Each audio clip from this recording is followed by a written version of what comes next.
자, 그리고 오늘 우리 또 최창규 본부장님과 함께 ETF의 흐름, 돈의 흐름 한번 또 살펴보는 시간 준비되어 있죠. 우리 삼성자산운용 최창규 본부장님 바로 모셔보도록 하겠습니다. 어서 오십시오. 예, 안녕하십니까. 네, 반갑습니다. 안녕하세요. 혹시 어제 보고 싶으셨나요? 어제 너무 네. 네. 제가 부득이하게 상가집을 갔다 오는 바람에 그러셨구나. 네. 그리고 한 가지 드릴 말씀이 있는데요. 네. 제가 작년 12월부터 거의 매일 그렇습니다. ETF 방송을 했었는데요. 네. 저도 이제 본업이 있는지라 이제 그렇죠. 기관 고객들도 만나고 또 이제 저만의 시간을 갖기 위해서 네. 매일은 좀 힘들 것 같고요. 네. 아마 6월부터는 일주일에 한 번 정도, 네. 수요일 정도에 나와서 말씀드릴 거고요. 제가 왜 수요일이냐면요, 목요일이 또 제가 좋아하는 만기일이지 않습니까? 그래서 만기일 앞날, 만기날 어떻게 될 거다 이런 얘기도 좀 드리려고 네. 수요일로 잡았습니다. 알겠습니다. 이제 다음 주부터는 수요일에 네. 저희와 함께 장미 들고 나오겠습니다. 빨간 장미. 네. 그 노래가 뭐였죠, 제목이? 비 오는 수요일엔 빨간 장미를인가요? 모르시죠, 홍 대표님? 다섯 손가락 이런 거 모르시죠? 다섯 손가락 풍선 아니까 풍선? 풍선이죠. 네. 자, 하여튼 네. 우리 최창규 본부장님 네. 뭐 아예 못 뵙는 건 아니고요. 이제 네. 수요일에 한 번씩 이렇게 네. 뵙도록 하겠습니다. 네. 그리고 가끔 그 패셔니스타도 한 번씩 보내주시고요. 뭐 마지막 주는 저희 김동현 팀장으로 박아놓도록 하겠습니다. 알겠습니다. 자, 그러면 오늘 네. ETF 흐름 한번 보겠습니다. 예, 일단 오늘 처음 말씀드릴 거는 또 재미난 ETF가 하나 나왔는데 홍 대표님을 겨냥해서 ETF가 나왔어요. 화면 잠깐 띄워주시면요. 하필 오늘. 네, 아직 상장하지는 않았는데 현대자산운용이고요. 현대자산운용인데 ETF 브랜드가 유니콘입니다. 그래서 제가 이걸 만든 친구가 제 대학교 후배거든요. 그래서 혹시 너 현대 유니콘스 때문에 유니콘이냐? 옛날 야구팀. 예. 네. 참고로 키움자산은 ETF 브랜드가 뭔지 아세요, 홍 대표님? 키움자산. ETF요? 예. K스타인가? 히어로즈. 히어로즈. 키움 히어로즈. 네네. 네, 요즘은 야구단 이름으로 ETF 브랜드를 짓는 게 유행인가 이런 생각을 잠깐 했었고요. R&D입니다. R&D. 켄 피셔의 시가총액 대비해서 R&D 비용이 높은 종목에 투자하는 ETF를 만들었어요. 유니콘이 될 수 있는 회사를 네, 잡겠다. 유니콘이 될 수 있는 회사인데 R&D 비용을 이제 시가총액 대비해서 R&D 비용 비율을 뽑아가지고 그 회사들 높은 비용 그 비중이 높은 회사들로 ETF를 만들겠다라고 제가 방금 통화를 하고 왔습니다. 네. 참고로 어떻게 생각하세요? R&D로 뽑아버리면 어떤 종목이 뽑히냐면요, 정프로님. 그 비율이 높다는 거죠? 예, 절대 그러니까 금액이 아니고. 시가총액은 작은데 네. 뭐 R&D 비용을 많이 쓰는 기업들 대표적인 게 IT, 바이오 뭐 이런 데 아니에요? IT 바이오는 시가총액이 너무 커요. 그 요게 담기엔. 예, 그러니까 바이오는 R&D 비용을 많이 쓰긴 하는데 바이오 기업의 시가총액이 너무 크기 때문에 그래요? 그걸 나눠버리면 비중이 작아요. 그래서 오히려 바이오 기업들은 많이 안 들어가고요. 전통 제약주가 들어가요. 네? 한미약품 뭐 이런 데. 거기가 시총이 더 싸요? 그래도 그쪽은 R&D 비용을 많이 쓰니까요. 오. 그리고 또 어떤 기업들이 들어가냐면 네. 또 아이러니하게 방산주가 들어가요. 방산주가. 네, R&D 를? 방산주가 은근히 R&D 비용을 많이 쓰거든요. 그냥 신무기 개발해야 되니까. 근데 방산주가 그렇게 시가총액이 크지 않아요. 음. 그리고 IT 기업들, 네. IT 부품이라든지 이런 회사들은 시가총액이 크지 않음에도 불구하고 예를 들어 반도체 장비 하나 만들려면은 얼마나 많은 R&D 비용을 넣어야 되지 않습니까? 그렇겠죠. 네. 이 ETF를 현대자산운용에서 만들겠다라고 오늘 상장된 건 아니고요. 코드를 땄어요. 언제쯤 나올까요? 아마 한 달 뒤쯤 나올 한 달 거예요. 뒤쯤. 네. 어떻게 보세요, 대표님? 일단은 지금 시간을 좀 잡아 먹어도 되나요? 예, 너무 예. 흥미로워서. 예. R&D 일단은 회계적으로 R&D 비용이라는 게 좀 발라내기 어려운 경우들도 그렇죠. 좀 비용으로 있잖아요. 잡히는 경우도 있고 무형자산이 자본- 되기도 예. 말씀하신 대로 자산화가 되기도 하는데 그런 건 좀 보정을 하나요? 예, 보정합니다. 그럼 예. 그래서 회사가 실제로 그 어떤 회계상의 기준의 차이와는 상관없이 예. 실제로 쓴 R&D 비용들을 쭉 모아서 예, 그걸로 예. 정렬을 했다. 예, 실제로 네. 그 바이오 같은 경우에도요. 3상 이상에서는 또 자본으로 잡아주지 않습니까? 3상 이하에서는 비용으로 잡아주고 뭐 그런 것까지 보정했다고 들었습니다. 네.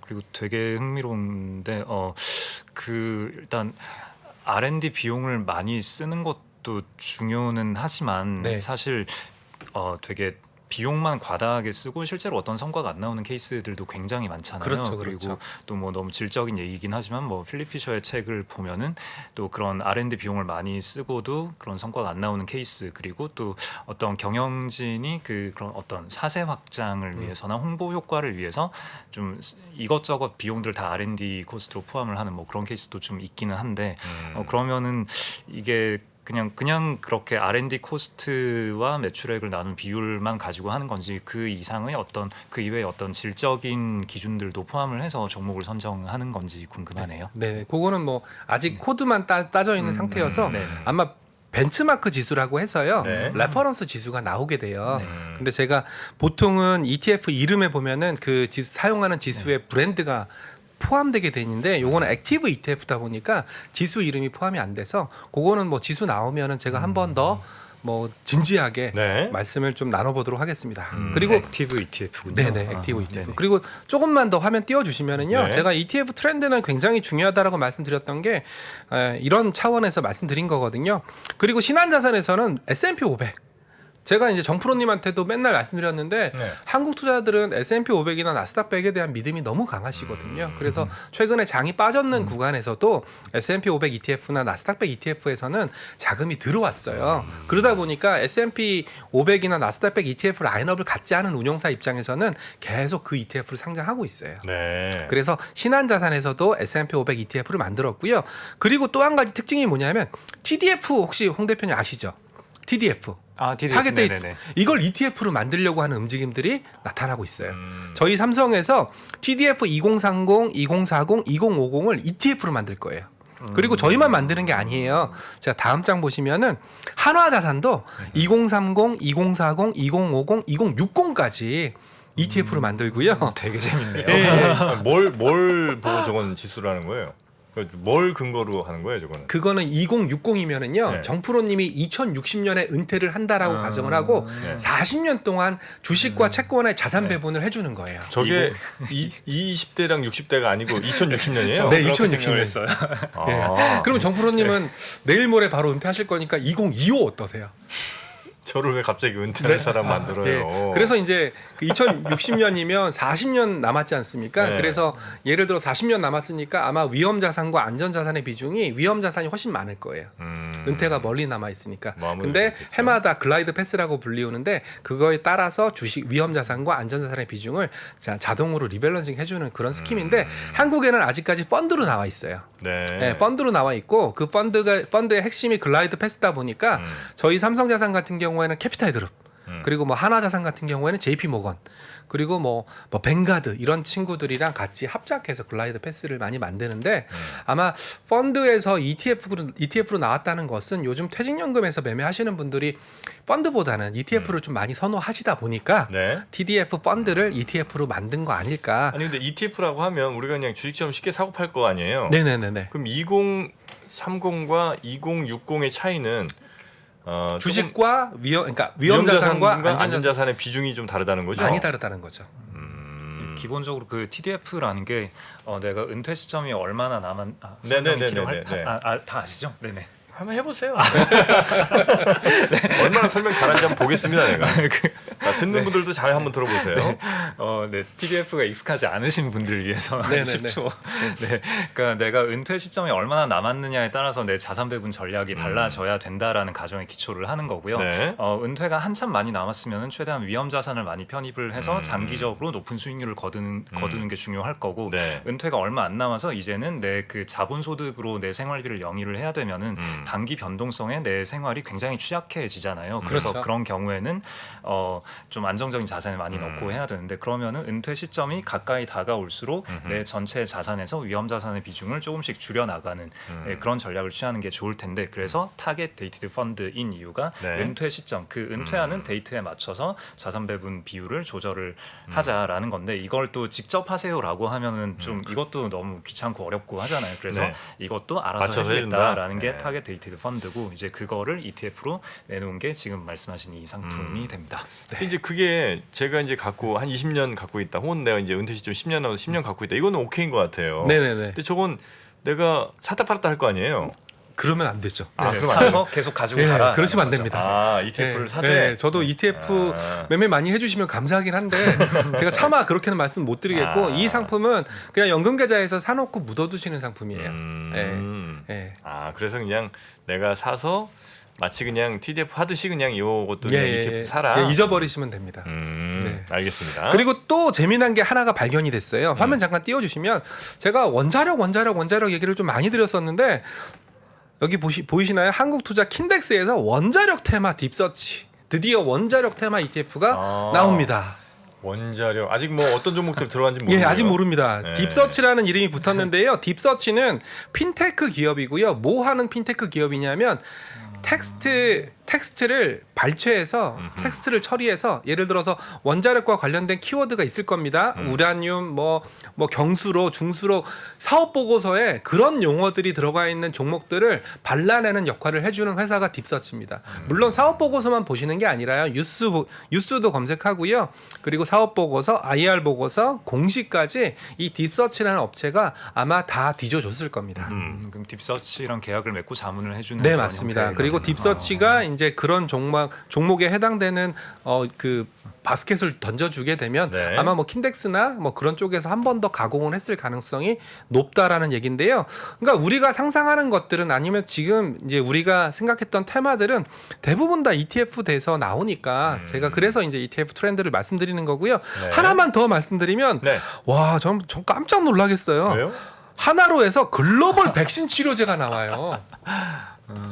백신 치료제 만드는 회사들을 네. 담은 거예요? 예, 저도 잘 모르겠어요. 예. 저게 그러니까 결국은 네. 이제 최근에 또 원숭이 네, 두창 그러니까요. 그러면서 이제는 이런 코로나가 상시화되는 시기가 되지 않았냐 이런 전염병들이 그렇다면은 결국은 우리가 흔히 생각할 수 있는 이런 백신 같은 게 이제 계속 필요하지 않겠냐. 그리고 또 백신이 아까 제가 서두에서 말씀드렸던 대표적인 R&D 기업이거든요. 예. 그러네요. 예. 예. 그래서 와, 저는 진짜 이런 거 보면서 저도 ETF에 몸담아 있지만 정말 끊임없이 공부해야 되고 끊임없이 시장 트렌드를 연구해야지 살아남지 않을까. 안 그러면 저도 김도영 팀장한테 밀려가지고 방송도 못 나오고 예, 그럴 것 같다라는 생각을 네. 얼핏 했고요. 그래서 뭐 이런 것들을 보실 필요가 있지 않나. 참고로 제가 보고 있는 이 사이트는 ISIN-KRX.co.kr이라고 해서 한국거래소에 상장을 하기 위해서는 먼저 코드를 따거든요. 종목 코드를. 그 종목 코드 딴 것을 보여주는 사이트니까 네. 한번 뭐 시간 나실 때 들어가서 보셔도 되고 그리고 만약에 어떤 ETF를 보실 때 예를 들어서 FN이라는 이름이 붙었다. 그러면 FN 가이드 인덱스 홈페이지 들어가셔가지고 이 회사 란으로 넘어가시면 그 인덱스에 해당되는 종목이나 메솔로지, 롤북이라고 그러는데요. 롤북까지 보실 수가 있습니다. 여기서 하나만 더 말씀드리면 제가 지난번에 FN 가이드에서 말씀드렸던 글로벌 대장장이 혹시 홍 대표님 글로벌 대장장이 그러면 감이 오시나요? 글로벌 대장장이 액티브. 예. 이거 제가 기계 쪽인가요? 소부장. 아. 네, 대장장이가 망치를 막 두들겨가지고 우리가 네네네네. 망치를 두들겨서 뭐 엔진에 들어가는 부품이나 홈이나 낫이나 이런 것들을 만들지 않습니까? 아마 그런 차원에서 대장장이라는 명칭을 쓴 게 아닐까. 그래서 일종의 소부장, 글로벌 소부장 ETF라고 생각하시면 될 것 같습니다. 네. 글로벌이면은 근데 이게 아직 어떤 종목들이 들어가 있는지 아직은 안 나오는 이거는 일단 거죠? 코드만 따져 있는 네네. 상태고 제가 방금 말씀드렸던 것처럼 만약에 MSCI 지수를 쓴다 그러면 MSCI 홈페이지 들어가면 대충 지수에 대한 힌트를 얻을 수가 있는데 뭐 SF+나 앞서 처음에 말씀드렸던 현대 유니콘스의 그 R&D 같은 경우에는 액티브 ETF다 보니까 아직 지수 정보가 나오지 네. 않아서 거기까지는 좀 말씀드리기가 좀 다양하게 나오네요, 진짜. 예, 이게. 네. 그래서 저는 뭐 그러니까 종목을 보시는 것도 좋아요. 저는 뭐 종목 투자하시는 것 대표님처럼 뭐 개별 종목에 대한 확신이라든지 아니면 개별 종목에 해당되는 테마에 대한 확신이 있다면 그냥 개별 종목으로 접근하시는 것도 좋은데 뭐 방금 보여드렸던 것처럼 글로벌 백신 치료제 이런 거 내가 공부해서 종목을 고르시려면 굉장히 힘드시거든요. 그럴 때는 저희 ETF한테 맡겨주시는 게 네. 좋지 않을까 생각을 합니다. 어려운 종목들은 네. 하긴 뭐 그런 게 더 나을 수도 있겠네요. 네. 자, 그리고 또 그리고 이제 네. 두 번째로 준비한 게 저도 신재생이에요. 네, 신재생. 화면 잠깐 띄워주시면 네. 예, 서울경제신문에서 5월 30일자 뭐 태양광 최근에 태양광 얘기 많이 나오지 않습니까? 그리고 신재생 얘기 많이 나오고 저는 로직이 간단해요. 어떤 로직이냐면 화석연료 가격이 에너지 가격이 많이 올랐지 않습니까? 네. 그러면 어쩔 수 없이 필연적으로 신재생으로 갈 수밖에 없다라고 생각을 했고 가장 대표적인 신재생이 뭐 수소 뭐 이런 얘기 많이 하시지만 결국은 최근에 폴리실리콘 이슈가 있으니까 태양광 쪽으로 몰리는 것도 당연한 거다 이렇게 좀 생각을 하고 있고요. 신재생 그러니까 태양광 ETF는 한국에는 아직 없어요. 한국에 태양광 관련된 그 비즈니스 하는 회사가 뭐 폴리실리콘 만드는 회사 정도밖에 없기 때문에 태양광 ETF는 없고요. 대신에 신재생 ETF가 있어서 그거 한번 갖고 왔고요. 참고로 태양광 ETF는 신한자산에서 차이나 태양광 역시 대륙의 태양광은 사이즈가 틀리잖아요. 그래서 차이나 태양광 하나 있고요. 그리고 타이거 FN 신재생, 코덱스 K 신재생 이렇게 3개 ETF가 거기에 해당된다라고 볼 수 네. 있고요. 그래서 이제 제가 타이거 FN이랑 그 코덱스 K 신재생 종목을 좀 갖고 왔는데 뭐 당연히 OCI가 가장 많이 들어가 있는데 코덱스 같은 경우는 삼강 MNT가 많이 들어가 있어요. 네. 삼강 MNT. 네네. 저도 잘 풍력. 모르는 기업이긴 한데 아무래도 네. 좀 그 이건 방법론상의 차이가 있을 수도 있어요. 예, 그리고 OCI 타이거는 OCI가 많이 들어가 있는데 코덱스는 OCI가 한 5등 정도고요. 그리고 LS가 오히려 많이 들어가 있어요. 삼강 MNT가 저 그 타워 만드는데. 예, 아니에요? 맞습니다, 풍력 맞습니다. 타워. 예, 예, 네. 그리고 뭐 두산, 한화솔루션 뭐 이런 식으로 종목이 구성되어 있으니까 뭐 이 ETF 보시는 것도 좋고 아니면 이 ETF에 들어가 있는 종목들을 보시면서 신재생에 대한 감을 잡으시는 것도 저는 나쁘지 않다라고 생각하고 있습니다. 네. 그리고 네. 하나만 더 말씀드릴게요. 예, 제가 이제 제 요즘 그 최근 한 달간 저는 뭘 가장 많이 언급했나, 뭘 많이 얘기했을까 생각해 보니까 한 2가지 언급 많이 했더라고요. 첫 번째는 리츠 많이 얘기했고요. 예, 아마 홍 대표님은 리츠 싫어하실 텐데 저는 리츠 좋아합니다. 싫어하지 않습니다. 싫어하지 제가 않습니다. 감히. 네, 그 다음이 고배당이었습니다. 예, 고배당이었고요. 예, 근데 이제 제가 고배당 얘기하면서 2가지를 말씀드렸습니다. 지금 배당 수익률이 높은 기업에 투자하는 게 고배당. 그렇지만 지금 배당 수익률은 그렇게 크지 않지만 배당이 꾸준히 늘어가는 그런 회사에 투자하는 것을 제가 4글자로 배당 귀족. 예, 이런 말씀들을 좀 많이 들었었어요. 네. 근데 또 아니나 다를까 한국경제에서도 뭐 배당, 뭐 커버드 콜 그리고 뭐 배당 귀족 이런 얘기가 좀 나와가지고 좀 반가운 마음에 좀 가지고 와봤고요. 네. 최근에 또 월배당이 또 화두가 되고 있어요. 대표님. 네네네. 그러니까 한국 같은 경우에는 연말 배당이 너무 크다 보니까 배당락이 크지 않습니까? 그러다 보니까 한국에서는 월 배당을 구현하기가 너무 어려워요. 네. 왜냐하면 분기 배당하는 기업도 그렇게 골고루 포진되어 있지 않거든요. 그나마 삼성전자 정도만 뭐 351원 배당을 했을 뿐이지 요즘은 옛날에는 뭐 3월 결산법인도 많았고 또 중간 배당도 많았는데 요즘은 거의 연말 배당으로 많이 치중되어 있어서 그걸 좀 약간 고르게 분포하기가 어렵더라고요. 네. 그러다 보니까 최근에 월배당 컨셉으로 미국 주식들, 예, 미국 주식들을 이제 날짜별로 자르는 거죠. 3월에 배당 주는 기업, 6월에 배당 주는 기업, 9월에 배당 주는 기업 잘라가지고 3월에 배당 주는 기업 중에서는 6월에 배당 주는 기업 중에서는 이렇게 해가지고 월배당 컨셉으로 많이 얘기를 하고 있습니다. 그렇게 그 배당 지급일과 실제 펀드의 배당 지급을 맞춰야 되는 건 세금 이슈 때문에 그런가요? 세금 이슈보다는 이제 ETF 입장에서 말씀드릴게요. ETF 입장에서 배당을 주려면은 일단 설정 환매를 막아야 됩니다. 그래야지 만약에 내일이 배당 주는 네. 날인데 내일 설정을 받아줘 버리면 그 ETF 네. 매수하신 분한테 배당이 나가야 되지 않습니까? 네. 그러니까 배당 횟수를 늘리면 늘릴수록 설정 환매 주기를 계속 네. 막고 열고 해야 되니까 굉장히 운영하기가 힘들고 또 LP들 입장에서도 네. 굉장히 어렵기 때문에 그런 것 같습니다. 네. 제가 이 질문을 드렸던 건 되게 단순무식한 질문인데요.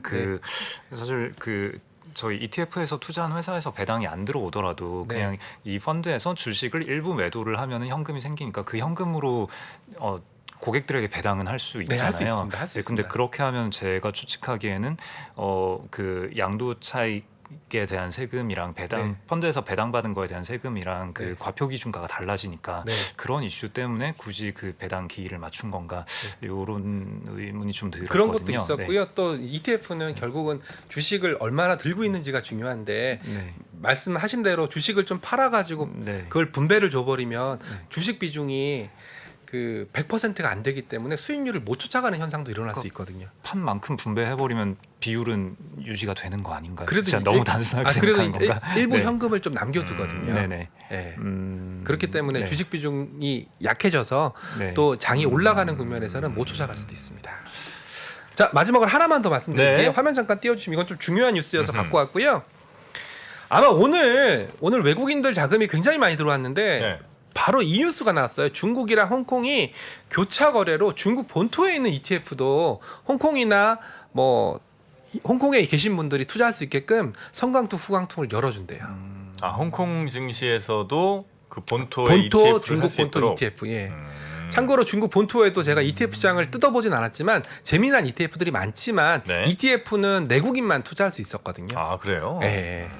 그래서 아마 오늘 뭐 이 뉴스 때문에 외국인 들어왔다라고 단정 지을 수는 없습니다. 그렇지만 중국 정부 입장에서도 하도 외국인들이 많이 빠져나갔지 않습니까? 그러면 외국인들을 다시 잡기 위해서 이런 정책들을 내놓았다라고 저는 해석하고 있습니다. 기존의 후광통에서는 그 ETF는 해당이 네, 안 ETF는 됐던 해당 거예요? 안 됐었습니다. 아, 그렇구나. 예. 그 제가 기억이 어렴풋한데 그 후광통 처음에 열릴 때 한도 제한이 있었잖아요. 예, 한도 제한도 있었죠. 네, 그러면 이번에 ETF 현재도 그 한도 제한은 있나요? 한도 제한은 있는데 네. 이제 종목 수를 늘려준 거죠. 네네. 네, 그럼 이번 ETF도 그 한도 제한의 영향을 예. 받는다. 예, 영향은 네. 받지만 일단 투자할 수 있는 바운더리를 넓혀줬으니까. 네. 예. 그래서 이제 저는 오늘 MSCI 리밸런싱 날짜였지만 외국인들이 이머징 마켓 특히 한국 같은 경우에도 돈이 들어왔다는 얘기는 분명히 중국에도 굉장히 많은 외국인 자금이 들어왔을 거라고 추측을 하고요. 네. 그렇다면 결국 이런 제도적인 완화가 외국인들의 매수세를 자극한 거 아닐까라는 생각에서 요 뉴스를 가지고 와봤습니다. 네. 네. 자, 이 홍콩의 변화까지 중국 시장 변화까지 오늘 짚어 주셨고요. 그러면 우리 최창규 본부장님은 다음 주 수요일부터 네, 예, 예. 네, 이렇게 또 주 1회로 예. 또 모시도록 예, 하겠습니다. 예. 네. 오늘 탑프로님 팬들 보내주신 그 딸기 주스 잘 마셨고요. 예, 저는 제 팬들은 그냥 저희 코덱스만 좀 사주십시오. 최창규 본부장님 팬분들이 굉장히 부끄러움이 많더라고요. 잘 안 네네. 나섭니다. 네네네. 예, 드러내지 않는. 네네네. 예, 하지만 삼성 자산운용의 ETF 이름이 코덱스입니다. 코덱스입니다. 네, 코덱스 잊지 말아주시고. 네, 현대 유니콘 기억하시면 안 됩니다. 네. 자, 최창규 본부장님 매일매일 고생 많으셨고요. 네. 다음 주부터 수요일에 뵙겠습니다. 네, 감사합니다. 고맙습니다. 감사합니다. 네. 미국, 중국, 러시아 이런 나라들의 움직임에 대해서는 관심이 어느 정도 생겼는데 거기에서 우리는 과연 뭘까? 우리는 체스판의 말이 아니다라는 생각을 좀 해보면 좋겠어요. 어떻게 생각하세요? 우리 편 누굴까를 좀 더 고민할 수 있지 않을까 싶어요. 뒤집어 질문을 해보면 그러면 아시아에는 우리 친구가 있을까요? 제가 지구본 연구소 진행하면서 사실은 되게 마음에 걸리는 이만한 짐이 하나 있어요. 우리 옆에 있는 동남아를 내가 모른다. 우리가 처해 있는 아시아라는 지역을 자꾸 방관하고 유럽이나 미국의 어떤 시각에 맞춰가지고 그런 이제 개별적인 지식 이런 것들이 묶여가지고 큰 흐름들을 만들어내는 이야기, 그런 경험.